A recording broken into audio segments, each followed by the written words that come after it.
தொடர்ந்து ஒரு முக்கிய செய்தி கிடைத்திருக்கிறது. அது என்னவென்று பார்க்கலாம்.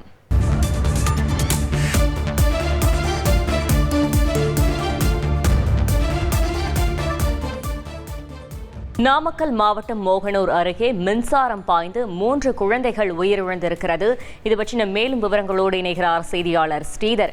ஸ்ரீதர், வணக்கம். கூடுதல் தகவல்களை சொல்லுங்க. நாமக்கல் மாவட்டம் மோகனூர் அடுத்துள்ள ஆண்டாபுரம் கிராமத்தைச் சேர்ந்த விவசாயி செல்வம். இவர் அந்த பகுதியில விவசாய நிலத்தை குத்தகை எடுத்து பருத்தி விவசாயம் செய்து வருகிறார்.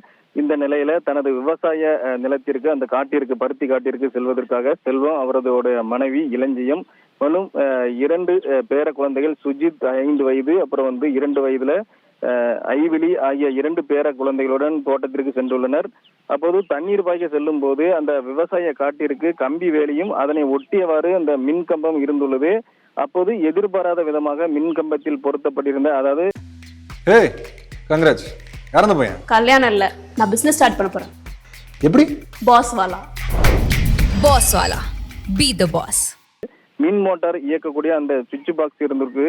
அந்த மின்சார கம்பியானது இந்த திடீரென மின்சாரம் பாய்ந்து அந்த கம்பி வேலையில் பட்டுள்ளது. இதனை கவனிக்காம இருந்த அந்த இளஞ்சியம் மற்றும் கம்பி வேலையில் கை வைத்துள்ளார். அப்போது அவர் மீது மின்சாரம் தாக்கியுள்ளது. அவரை காப்பாற்ற 2 பேர குழந்தைகளும் பிடித்துள்ளனர். அவர் மீதும், அந்த 2 பேர குழந்தைகள் மீதும் இந்த மின்சாரமானது தாக்கியுள்ளது.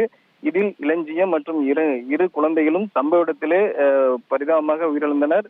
இதனையடுத்து இதை பார்த்த கதறி துடித்த அந்த செல்வம் உடனடியாக அக்கம் பக்கத்தினருக்கு தகவல் தெரிவித்துள்ளார். அதன் அடிப்படையில அந்த 3 பேரையும், அந்த உடலையும் கைப்பற்றி பிரேத பரிசோதனைக்காக அரசு மருத்துவமனைக்கு அனுப்பி வைத்தனர்.